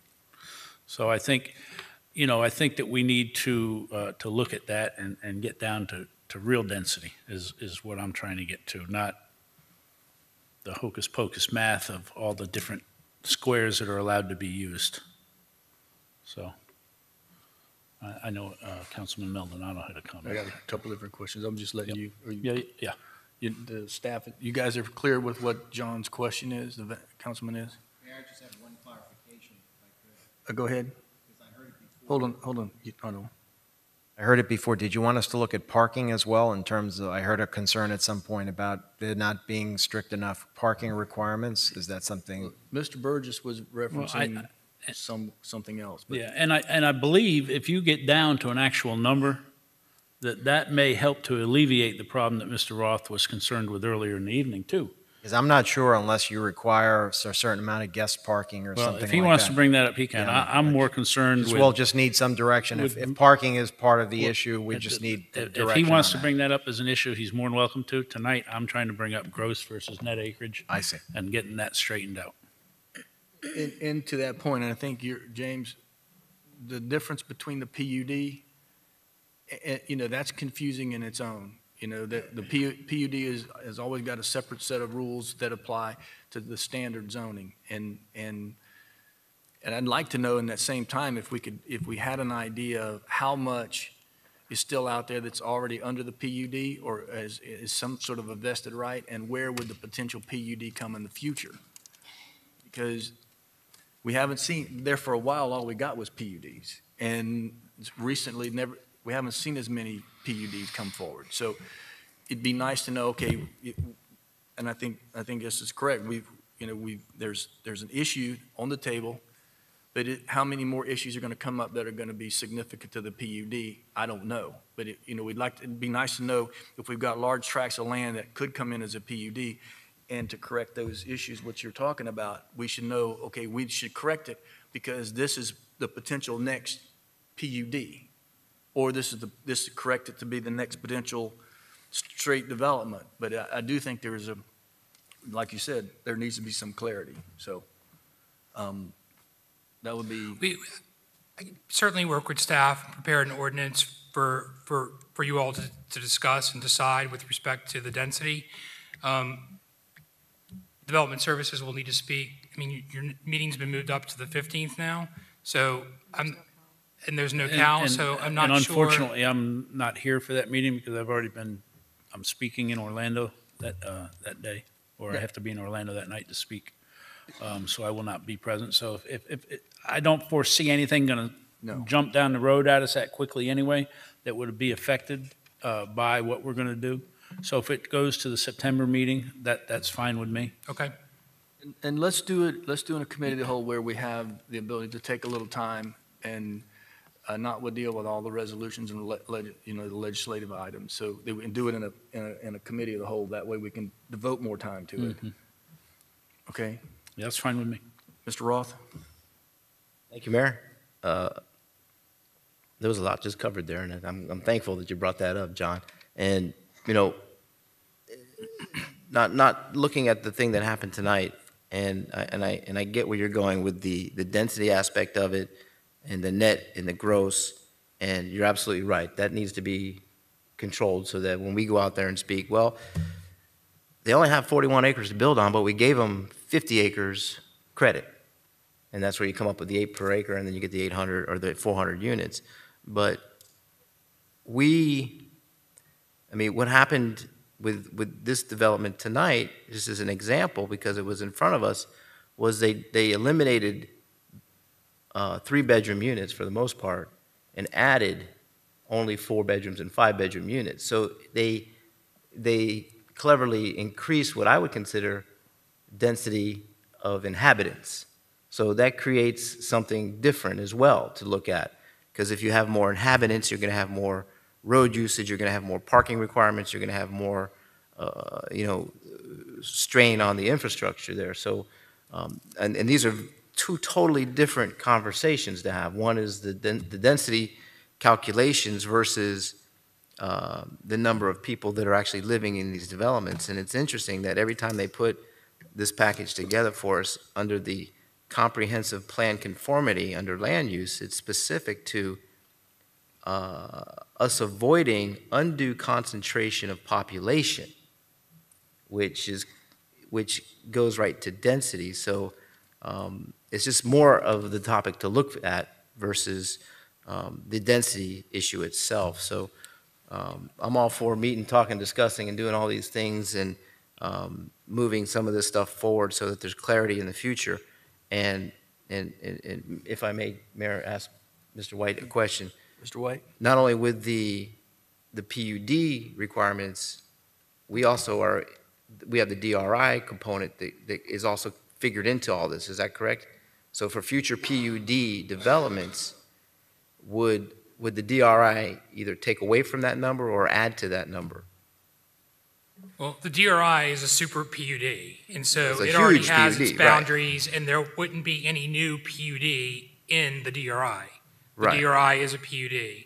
So the only new DRIs the only new PUDs that you would have coming on would be vacant land now or land that's assembled to come forward with a mixed-use PUD that would be commercial and residential, because I think you all amended your PUD reg several years ago to reduce the minimum acreage from 50 to 20, and the direction and the policy that was the legislation approved at that time was also that it had to be a true mixed-use PUD with both residential and commercial components.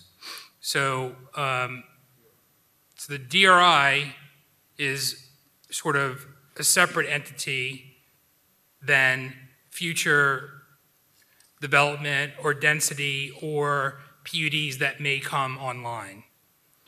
Some of these early PUDs that were approved, like the OASIS PUD in the early 2000s, those were approved pursuant to a master plan. And that master plan sometimes was very specific and sometimes was very broad. And it carved out the different pods in the PUD, the spine roads, the density and the amount of units allowed in these different pods. And sometimes in the early PUDs, they even had design regulations which specified, how big the units could be, minimum size, maximum size, parking, a lot of those things have been amended over the years, but there's still some out there that, may or may not come into effect. And I think you just need to look at and see if there's anything left remaining in those existing PUDs that were approved that's outlying and remains, and what effect the master plan may or may not have on parking. That's a long answer for what you're looking for, but not a simple answer. No, I'll go back and watch the tape, and I'll know what he said then. But just I don't want to beat this any further. But are there PUDs that can be developed that are outside the DRI? Vacant land, 20 acres or more, can apply for a new PUD, and they would have to submit an application for a master plan. It's approximately an 18-month process with many, many public hearings and an opportunity for the council and the public to look at those applications. We do not have any in the pipeline. Over the last 5 years, applicants that have come in and inquired about that process have deviated away from that process because of the 18-month time frame that is required before you can even start pulling permits. Gotcha. All right, thank you, Mayor. That's good. Thank you, sir. Mr. Burgess, you still have the floor. Mr. Maldonado has a question. Mr. Shelley has a question. Is that okay? Mr. Maldonado? Thank you. I agree with Councilman Burgess and what he was saying. I know that we've spoken about the lakes back then. I don't know if we finally got an answer or where that ended up. I don't recall that position there. But regardless, just obviously we're asking for that to be included as well in the discussion. And then also, as soon as you guys could start bringing information that we could start looking over and really digging into this would help out so that we could get our arms around it. I don't want to get the information maybe like a day or two before the meeting. I'm going to assume that we're going to get it with plenty of time to start digging into it, ask questions, and then if we ask the questions, they're going to go to James, I'm assuming, or with Michelle as we start having these questions before we get into the final or the conversation at the CAL. It can come to both James and myself and Mr. Hannes, whatever you're more comfortable with. That's it. That's all for me. Sir. Mr. Shelley? Thank you, Mayor. Yeah, just in the same spirit of the density discussion that Councilman Burgess raised, I know we had some density issues raised at the last council meeting. After that, I sat down and spoke with Joe Cordino and with James about what our options might be. How do we address this density issue, and can we? And so one of the things that came up with that as well was potentially amending our definition of median density. Because right now we define it as 8 units per acre. Prior to that, it was 10 units. I think Councilman Burgess was one that had kind of led the charge to drop it down to 8 units per acre. And so there's nothing that prohibits us from having a discussion to make medium density, something less than 8, maybe 6, and that also helps us decrease the density. Now, the question there was, is there anything left even to be affected by? And so that's something that, but I would like that to be kind of part of this discussion. As we're talking density, let's try to address it altogether. So look at your issue that you have, but also maybe add to that some discussion about maybe modifying or amending how we define medium density, and/or have the discussion, does it even matter anymore? Because is there enough parcels left such that it would be affected by that change? And that way we can kind of have a holistically approach and maybe try to get as far ahead of this as we can, even though we're already behind, so to speak. So just to add that to the list, if that's okay. Mr. Burgess. Thank you. My next topic is, I guess, to Mr. Brea. Over on Campbell Drive, they've now shut down one of the lanes from east of the Turnpike exit all the way over to the Turnpike entrance, right? To 157. Do we know how long that's going to be there and the reason for the length of the lane closure? Because it really makes it difficult for emerging traffic to come off of the Turnpike. And those people that are trying to go more than one lane now have no way to accelerate and get over. So I'm just trying to figure out for our residents what and how long. I'll find out in the time aspect of it. I'll make some phone calls to find out how long they're expecting to have that blocked off. But keep in mind that those safety barriers that they put up, they have to follow DOT standards, and they're based on the speed limit that's on that roadway as to how long they need to extend the merging of the lanes, etc. But I'll talk to them about it and see where we can go. And when they're not working on weekends, can they remove them? It depends if there's work that was left either uncovered or there is construction activity that, even though they're not working on it, but they've actually already, had some impact on the lanes or the sidewalks or something to that end. Safety is a priority and all that, but it's frustrating when you see nobody there and lanes are closed and cars are backed up, or an accident happens because of that closure, and that possibly wasn't needed, at that particular time. We'll definitely reach out to them and see if they can take another approach in terms of maybe opening it up for weekends, et cetera, and those type of More importantly things. for me is when are they going to be done? Because with school approaching, right now, our traffic is not minimal, because we never have minimal traffic, but it's a lot less volume than it is during the school year. And with the school year a few weeks out, I was just trying to see if we can get an answer as to when to expect an opening there, so that because that's going to be a real headache in the mornings. That is, that's going to be an issue that we're going to be dealing for the next 18 months, probably. And they're going to be closing lanes, sporadically in different locations. If you're able to get any answers for that, could Will you do. please pass it along to Zach so he could post it up for people that are asking Absolutely. questions and have concerns? Absolutely. And then I guess one last question that I have is, we all know that there's a proposal to move the UDB out there. What is the city's position, and what are we going to do as this comes forward?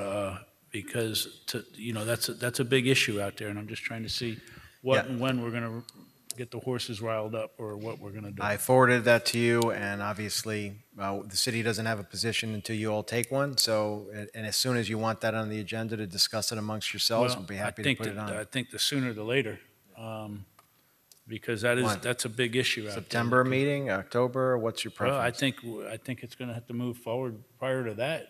I think at the latest September. But you're not going to be here for August. I'm not here. I've already. So you want to do September? That's fine with me.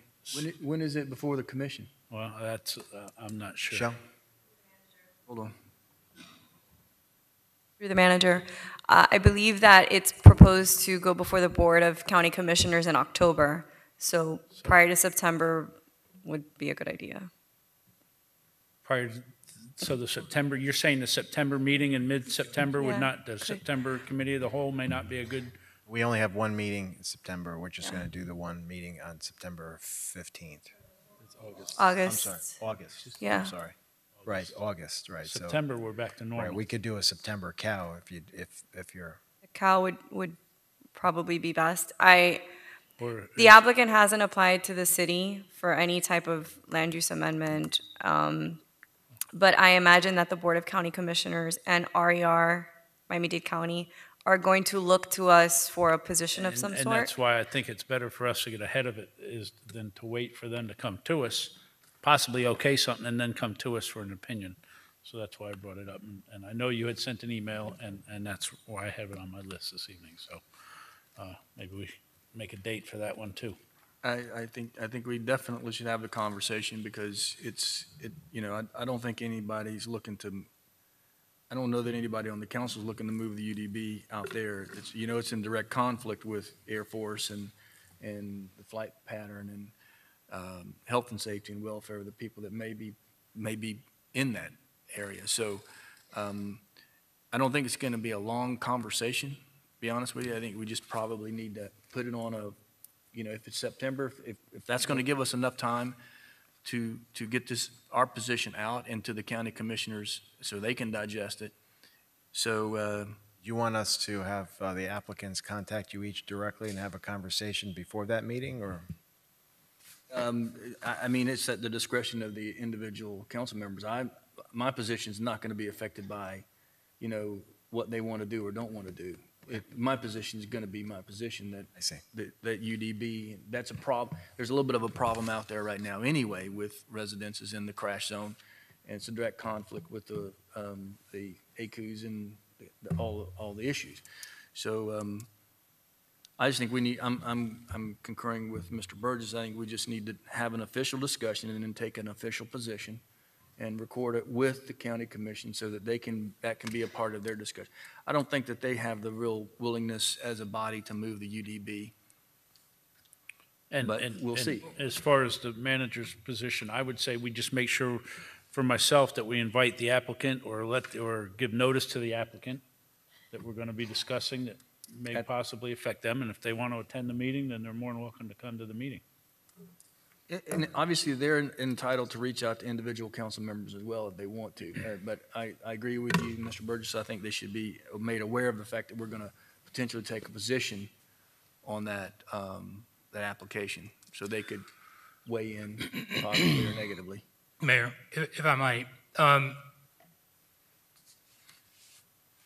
think my recommendation would be for you all to no later than September, but I know that the base is reviewing this application and they are going to be responding to the application to the county. And I think that you all would probably want the benefit of looking at that correspondence or reviewing that correspondence before you publicly have any conversation or discussion. So I'm not sure when we can follow up with Mr. Ventura and the base representatives to see where in their review or what their anticipated report or correspondence would be. I suspect that they would probably copy you all on any correspondence that they submit to the county, but I think it's best that we probably have that first in your hands before we have the discussion. Right. And I agree with that. Will Michelle or would someone reach out to Mr. Ventura and explain what we're contemplating? Staff has met with Mr. Ventura, I think last week, David? The base has, sorry. No, go ahead. The base has reviewed the application. They're taking a strong position. They are going to reach out to the county directly.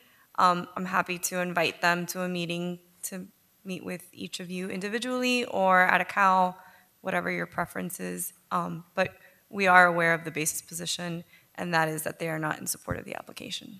And I would think that they couldn't be. And Mr. Mayor is a liaison to the base. I will reach out to them and try to have some meetings prior to our discussion also to see where how strong of a position or what exactly they're trying to convey to both the county and I'm sure to us at some point. And I know we all probably received a letter from the military affairs committees who is in close conversation with the military units that are on the base. And we've already received a letter basically from them saying that they're in opposition on behalf of leadership at the base. So a lot of things are stacking up that we should probably have an official position following up with your discussion as to Larry Ventura and the base's official position. And we should make sure that we have that position in front of this body by sometime in September. Fair enough? Anything else, Mr. Burns? No, thank you very much. I didn't mean to take up so much time, but I thought that those items were important to all of us here in the city, so thank you. Very important. Thank you, sir. Councilman Shelley.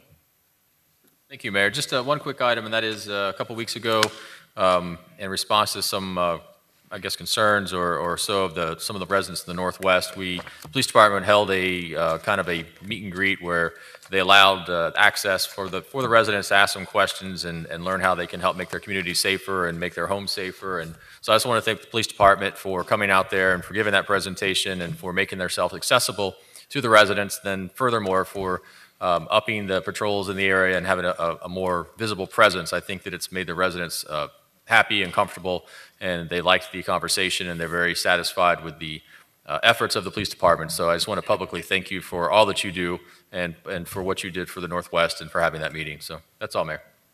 Thank you, sir. Mr. Maldonado? Nothing at the moment. Thank you, sir.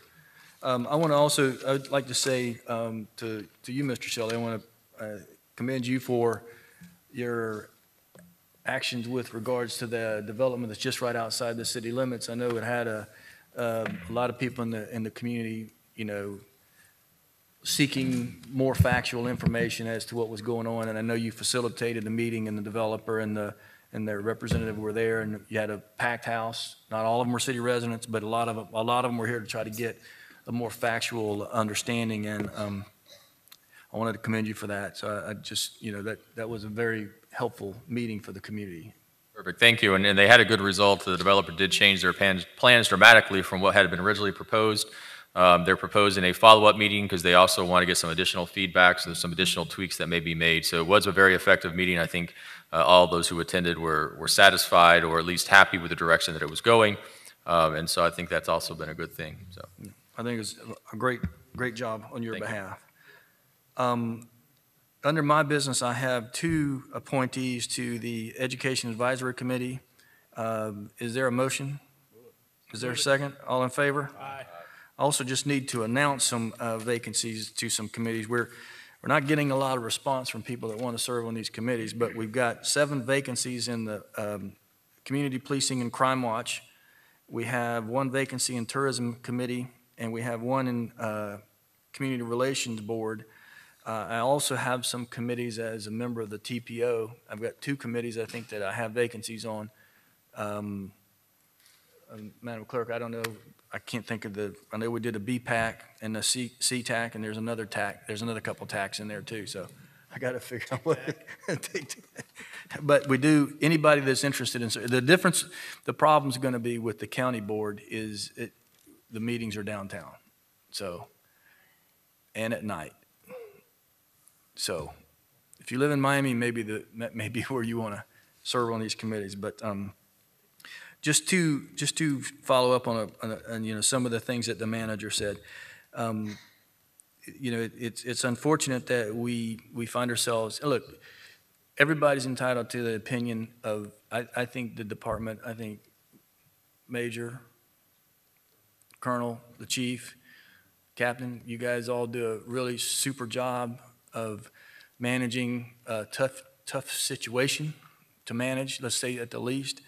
And unfortunately, we are where we are, but I have to agree with the manager that an allegation, just because it's spoken, has no basis for fact. We have to make sure that, we seek to find, ultimately what is the bottom line, the truth of what really happened or didn't happen. And I think that we're in that process in a lot of cases. Obviously this is going to be an ongoing thing. It's been an ongoing thing. But I think we're being fair to everyone, giving them their due time to speak and air their differences. And the council is listening, and the management team is listening, but some of these are just false allegations.